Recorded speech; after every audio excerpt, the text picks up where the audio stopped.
Hello, I am Bruno Roelants, and today I will talk to you about the new book, Cooperativism at Work, Worker-Owned Cooperatives Across the World. This is a book that will be published at Routledge in February 2026. I am the editor of the book and also the author of a few of its chapters.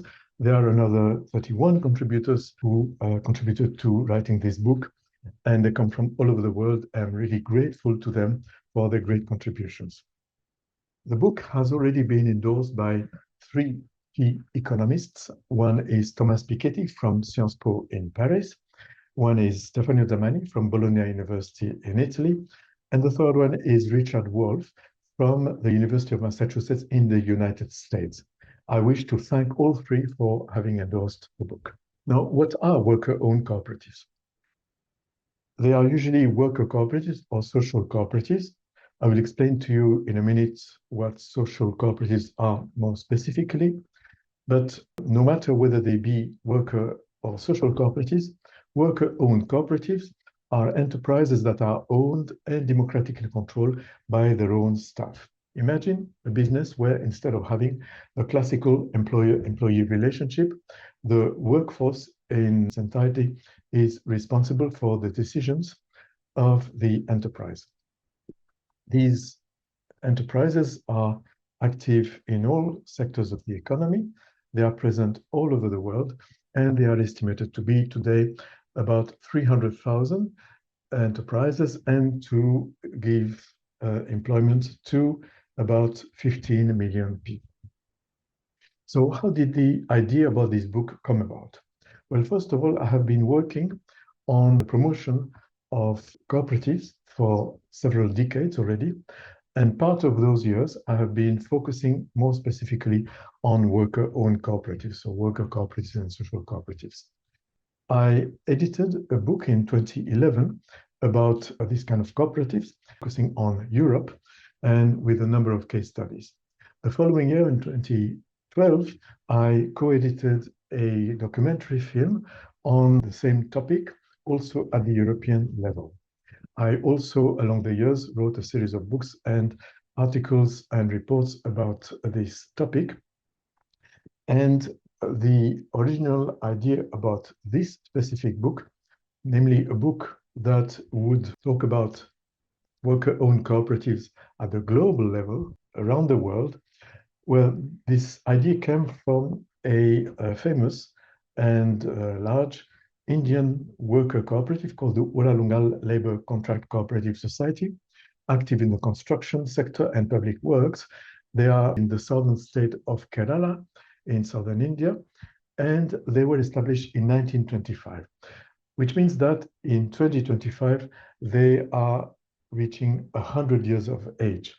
And they thought that this book would be a good way, among others, to celebrate the centenary. And I thought this was really a great idea. I'm really thankful to them for having had this idea. And this is how I started working on this book project. Meanwhile, the United Nations proclaimed 2025 as being the second International Year of Cooperatives. The first time was in 2012. And this provided us, me as the editor and the other 31 contributors to the book, one way to celebrate the International Year of Cooperatives. Regarding the contents now, the book describes the international and national context and history of worker-owned cooperatives. It provides 26 case studies in 15 countries on all continents. You find small and new ones, some that are big ones and even big cooperative groups with several decades of experience.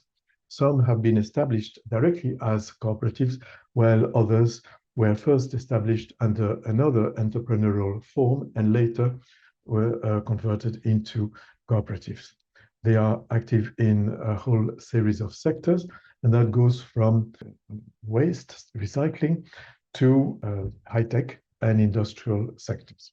The book shows through these 26 examples that worker-owned cooperatives can indeed be a model of successful enterprises economically, socially, and increasingly also environmentally. So all three dimensions together.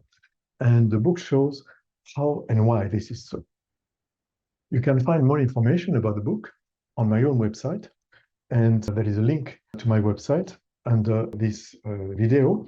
There is a specific page on the book on my website, and you will also find below the link towards the website of the publishing house, Routledge, where you will be able to pre-order the book. Please like this video, and please also spread the word about this book in your networks and your organizations.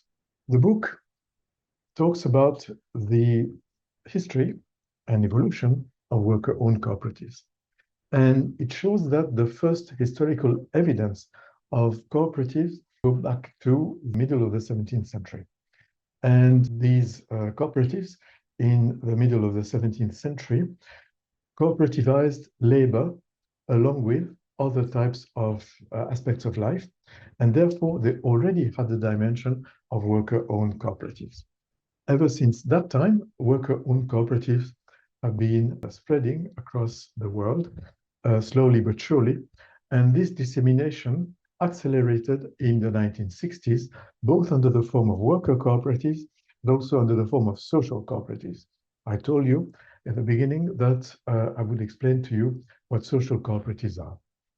Social cooperatives are a new type of cooperatives. They were invented in Italy in the 1960s, and they are active in all kinds of community services, such as in health, education, culture, social services, or the labor integration of disadvantaged people. They often have, besides the workers, also other types of members. So they integrate into the membership other members, such as, for example, volunteers or the beneficiaries of the services they provide, or other actors in the local community. Looking toward the future now, the book mentions huge challenges that we are facing in the world today. One is there is an increasing inequality everywhere in the world. Secondly, the fact that regulation increasingly favors the large businesses and the large financial interests rather than the smaller businesses or the real economy. And thirdly, we have these enormous environmental challenges that we all know about. Now, the book shows that worker-owned cooperatives, through their example and through their experience, but also because they are already a tangible reality in the world today, they are able to help face significantly those challenges, and they do so already. First of all, they are enterprises that promote equality. Indeed, the wage gap, so the gap between the higher and the lower wages in these enterprises is one of the narrower in the world among the enterprises. Secondly, they are enterprises that are geared towards the long term, and they don't relocate, so they stay and they develop in the communities in which they are embedded. And that makes them actors of local development. In addition, they provide long-term jobs, stable jobs to these local communities. And also, they promote democracy at work. And they show that democracy at work is fully compatible with the existence of successful enterprises. And this makes them particularly meaningful towards the future. So what kind of future of work we will have? What will be the future of enterprises? And more generally, what will be the future of the economy and the future of society?